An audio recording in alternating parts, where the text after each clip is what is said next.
नमस्कार, आप देख रहे हैं द सुगम। जी यहाँ पे से 14 दिसंबर और गुरुवार राजस्थान प्रदेश की आज की टॉप @ 10 बड़ी खबरें शुरुआत कर लेते हैं देश विदेश की आज की सबसे बड़ी खबर के साथ। बड़ी खबर, संसद में 2001 के बाद फिर हुआ आतंकी हमला। संसद की सुरक्षा में बड़ी चूक से लोगों ने गुरुग्राम के घर में रची थी साजिश, 2 अब तक भी नहीं मिले, जांच में जुटी एजेंसियां। सूत्रों के हवाले से यह खबर, संसद की सुरक्षा सूख सामने में कुल 6 लोग शामिल थे। 2 लोकसभा के अंदर पकड़े गए और 2 संसद के बाहर, जबकि 2 अन्य लोग फरार बताए जा रहे हैं। उनकी तलाश जारी है। बताया जाता है कि सभी आरोपी गुरुग्राम में रुके थे। अब जांच एजेंसियां इसकी जांच में जुट चुकी है। इनके नाम भी सामने आ चुके हैं। इसके अलावा आपको बता दें कि उन्होंने एक गैस छोड़ी थी जो जहरीली है या फिर नहीं, इसका भी पता किया जाएगा। संसद की सुरक्षा में यह सेंधमारी हुई है। 13 दिसंबर को 2001 को आतंकी हमला हुआ था जिसमें 6 जवान शहीद हो गए थे, लेकिन उसके बाद फिर से 13 दिसंबर 2023 के अंदर यह आतंकी हमला माना जा रहा है। इधर संसद की सुरक्षा में सेंधमारी होने के बाद अब नहीं होगी दर्शक दीर्घा में एंट्री और ई पास पर भी रोक लग गई है। संसद में अचानक हुए इस हमले के बाद आपको बता दें कि यह बड़ी कार्रवाई हुई है।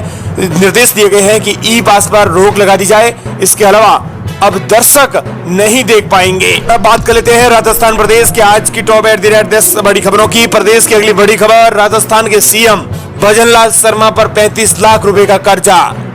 राजस्थान के नए सीएम भजनलाल शर्मा पर 35 लाख का कर्जा है। निर्वाचन आयोग को दिए गए हलफनामे के मुताबिक भजनलाल शर्मा के पास करोड़ों की संपत्ति भी है, लेकिन अब 35 लाख रुपए का उन पर कर्जा है। हलफनामे के मुताबिक यह हम आपको रिपोर्ट दे रहे हैं। वहीं प्रदेश के लिए बड़ी खबर, RGSS कार्ड से दवाइयां मिलना हुई बंद। बकाया भुगतान नहीं मिलने पर दवा विक्रेताओं ने सप्लाई रोकी, केवल जरूरी मेडिसिन ही दे रहे हैं। राजस्थान में सरकारी कर्मचारियों को राजस्थान सरकार स्वास्थ्य योजना ने बड़ा झटका दिया है। उनकी मेडिकल स्टोर से दवाएं मिलना बंद हो गई है। RGSS अधिकृत मेडिकल स्टोर संचालकों ने लंबे समय से भुगतान नहीं होने के कारण RGSS के जरिए दवाइयों की बिक्री को बंद कर दिया है। हालांकि विक्रेताओं ने जरूरी दवाइयों को ही सप्लाई है वो जारी रखी है, लेकिन अब भी 1 सप्ताह से ज्यादा टाइम भी दे दिया है। इसी बीच आपको बता दें कि RGSS में 7 लाख से ज्यादा परिवार जुड़े हुए हैं जिनको ये दवाइयां मिलना बंद हुई है। प्राइवेट अस्पतालों ने इलाज बंद कर दिया है। बिलों में हो रही है कटौती। इधर आपको बता दें कि विक्रेताओं ने बताया कि बिल पास करने वाली एजेंसी TPA से परेशानी है। TPA कई बिल बिना कोई कारण से रिजेक्ट कर देता है, जिसकी वजह से उनको बड़ा नुकसान हो जाता है। वही बात कर लेते हैं राजस्थान प्रदेश की अगली बड़ी खबर की। प्रदेश की बड़ी खबर, लोकसभा में घुसे युवक की राजस्थान से सांसद हनुमान बेनीवाल ने की जमकर पिटाई। बोले सांसद घबरा गए थे, कहीं टेबल के नीचे घुस गए थे, कहीं कोई हथियार तो नहीं, मैंने कुछ और नहीं देखा बल्कि उन दोनों को दबोच लिया।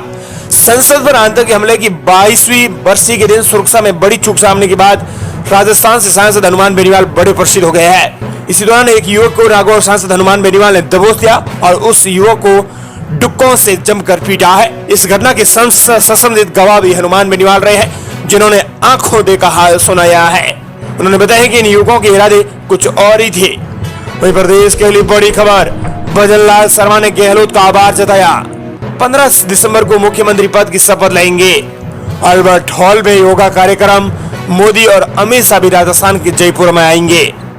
भजनलाल शर्मा 14वें मुख्यमंत्री राजस्थान के होंगे। उनके तौर पर 15 दिसंबर को शपथ ली जाएगी। इसके लिए प्रदेश भाजपा कार्यालय में मीटिंग हुई। इनमें मनोनीत मुख्यमंत्री भजनलाल शर्मा के अलावा प्रदेश भाजपा के बड़े नेता भी मौजूद रहे हैं। शपथ ग्रहण समारोह सुबह 11:30 बजे होगा, जो कि अल्बर्ट हॉल के अंदर होगा। समारोह में PM मोदी, केंद्रीय गृह मंत्री अमित शाह, भाजपा के राष्ट्रीय अध्यक्ष JP नड्डा और भजनलाल शर्मा ने अशोक गहलोत को भी न्योता दिया है, वो भी शामिल हो सकते हैं। वहीं प्रदेश के लिए बड़ी खबर, सबसे अहम खबर आ रही है, मानहानि की केस में गहलोत को झटका। दिल्ली की ADC कोर्ट ने रिवीजन याचिका की खारिज।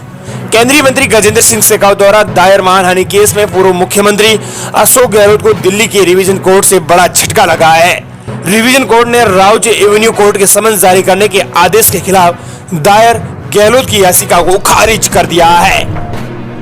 वहीं राजस्थान प्रदेश की अगली बड़ी खबर, राज्य सरकार का प्रयोग हुआ असफल, 1% किसान भी नहीं कर पाए ऐप के जरिए गिरदावरी। किसानों की सहूलियत लिए बनाई गई गिरदावरी ऐप से किसानों को कुछ खास फायदा होता नहीं दिख रहा है।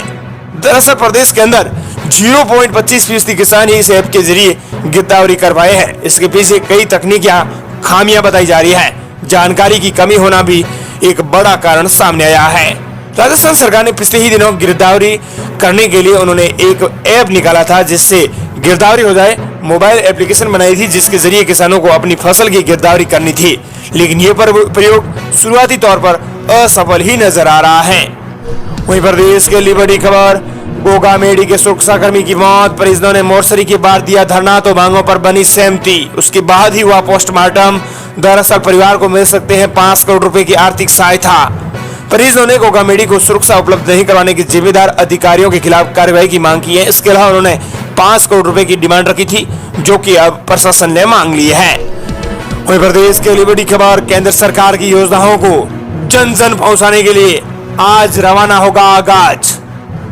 सरकार की योजनाओं को जन जन तक पहुंचाएगी विकसित भारत संकल्प यात्रा, जिसका आगाज आज 14 दिसंबर से होगा। भारत सरकार की योजनाओं को लोगों तक पहुंचाना, उनका बेहतर उपयोग होना, जानकारी जन जन तक पहुंचाना योजनाओं में निर्धारित लक्ष्य प्राप्त है। उनके मुताबिक आज ही प्रदेश के अंदर 14 दिसंबर से ही विकसित भारत संकल्प यात्रा का आगाज होगा। इसके अंदर 8 वैन केंद्र सरकार की योजनाओं का प्रसार करेगी। ये जानकारी खुद जिला कलेक्टर जयपुर से है, जिन्होंने दी है। वहीं प्रदेश के लिए बड़ी खबर, सुखदेव सिंह गोगामेडी हत्याकांड केस के आरोपियों और रिकॉर्ड एनआईए को सौंपने के आदेश। सुखदेव सिंह गोगामेडी हत्याकांड मामले में एनआईए मामलों की विशेष अदालत ने पुलिस को कहा है कि वो इस मामले से जुड़े रिकॉर्ड और आरोपियों को एनआईए को सौंप दें। वहीं प्रदेश के लिए बड़ी खबर, एक नहीं बल्कि 10 वंदे भारत ट्रेन होने जा रही है लॉन्च। यात्रियों के लिए बड़ी खुशखबरी। यात्रीगण कृपया ध्यान दें, देश के लगभग सभी राज्यों को उनकी वंदे भारत ट्रेनें मिल चुकी है। अब और ज्यादा रूटों पर वंदे भारत को लॉन्च करने की तैयारी चल रही है, ताकि ज्यादा से ज्यादा लोग इस ट्रेन का फायदा उठा सकें और लाखों रेल यात्रियों को इसका फायदा मिल सके। अब देश भर में 10 वंदे भारत ट्रेनें लॉन्च होने जा रही है। इनमें से एक ट्रेन राजस्थान को भी मिल सकती है। वहीं राजस्थान प्रदेश के लिए बड़ी खबर, अब शिवराज और वसुंधरा राजे का क्या होगा भविष्य, मिलेगा कोई काम या फिर दिया जाएगा आराम। जेपी नड्डा ने दिया जवाब। जेपी नड्डा ने एजेंडा आज मीडिया से खास बातचीत में कहा है कि सभी लोग हमारे वरिष्ठ नेता हैं। भाजपा तो ऐसी पार्टी है जो साधारण कार्यकर्ता को भी बड़ा मौका देने से नहीं चूकती। फिर इन वरिष्ठ नेताओं को छोड़ देने का सवाल ही नहीं उठता।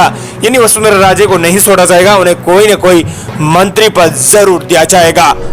वहीं प्रदेश के लिए बड़ी खबर, विधायक बनने के बाद पहली बार जेएनयू पहुंचे रविंद्र सिंह भाटी, शिक्षकों को खिलाई मिठाई, लिया आशीर्वाद।